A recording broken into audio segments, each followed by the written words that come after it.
बिस्मिल्लाहिर्रहमानिर्रहीम। अस्सलाम वालेकुम students and viewers, Zafar YouTube के ट्विटर चैनल से।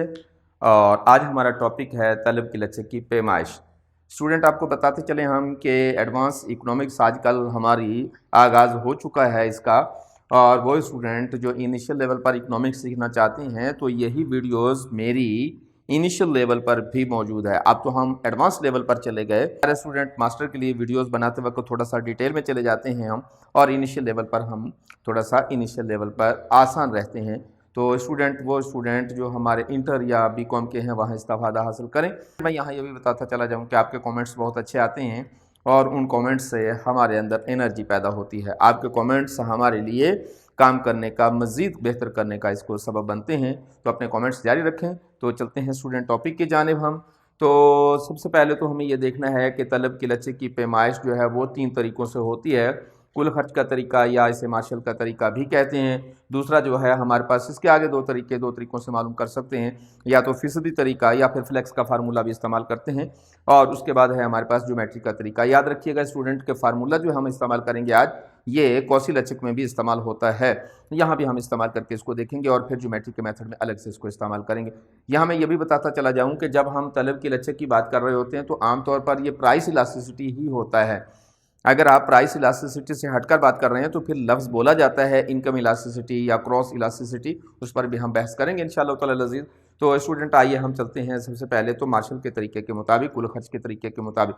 इसे मार्शल का तरीका इसलिए कहा जाता है कि इसे मार्शल ने मुतारफ़ करवाया, इसलिए उसके नाम से ही हम उसको डेडिकेट किया है।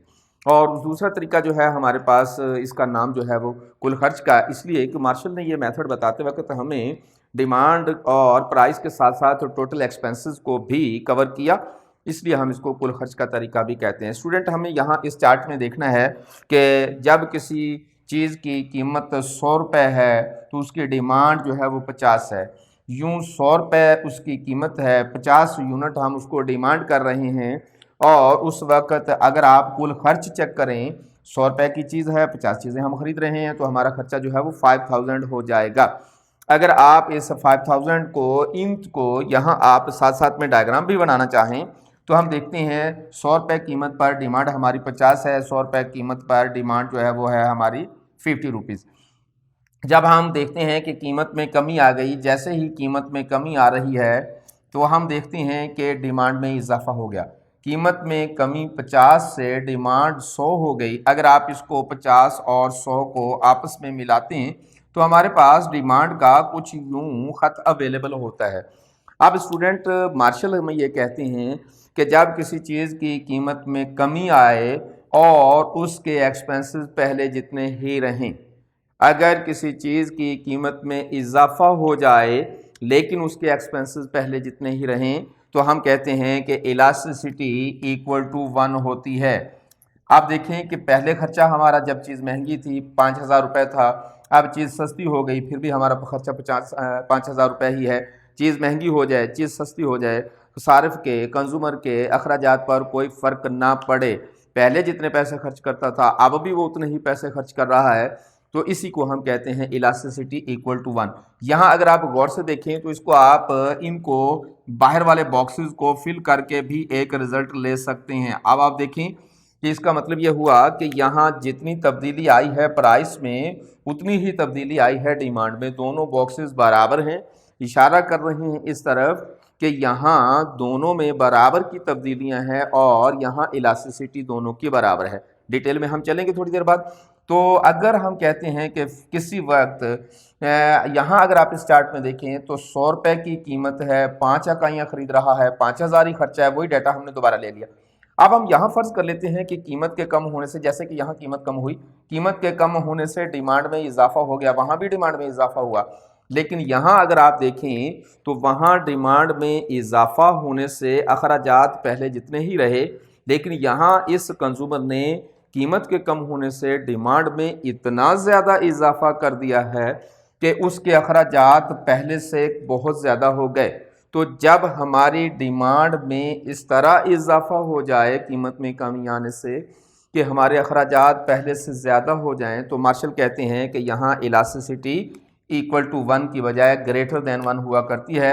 आइए हम इसको ग्राफ में देखते हैं। 10 रुपये कीमत पर 50 यूनिट जो है वो उसकी डिमांड है और 50 रुपये कीमत पर डिमांड जो है वो बढ़कर 200 यूनिट हो गई। यूं हमारे पास डिमांड का खत कुछ इस तरीके से बनता है।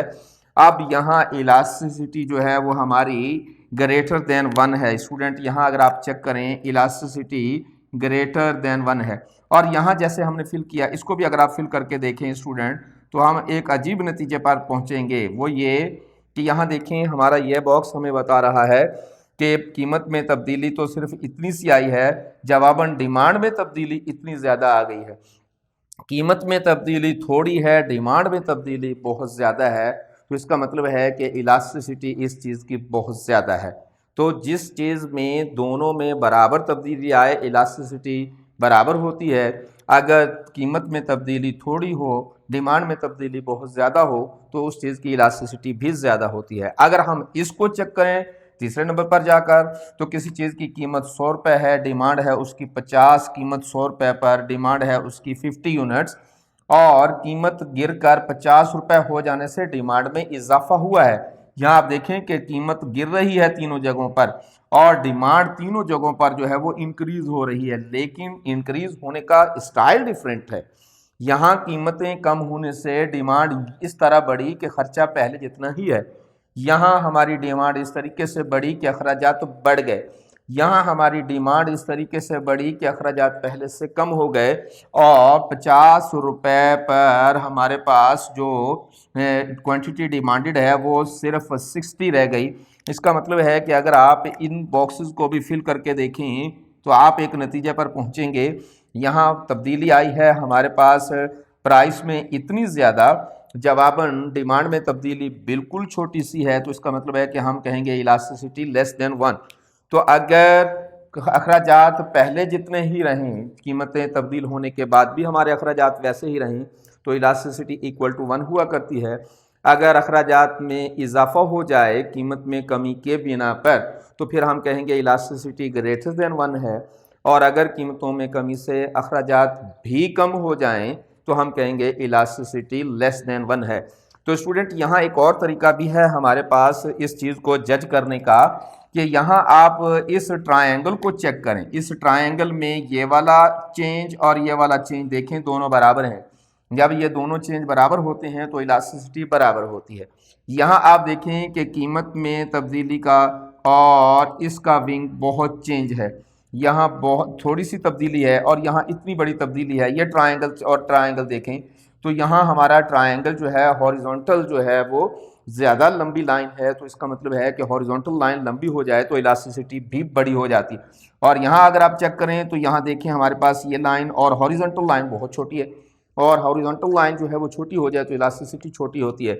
ये विंग बराबर हो इलास्टिसिटी बराबर होती है, ये विंग बड़ा हो जाए इलास्टिसिटी बड़ी होती है, ये विंग छोटा हो जाए इलास्टिसिटी छोटी होती है। स्टूडेंट ये थी हमारी छोटी सी वीडियो। आज इंशाल्लाह अगली वीडियो में हाजिर होंगे और आपको बताएंगे कि फीसदी तरीका और फार्मूला जो है वो क्या है, इसी की एक्सटेंशन फॉर्म है और उसके बाद वाली वीडियो में हम आपको बताएंगे ज्योमेट्री का तरीका।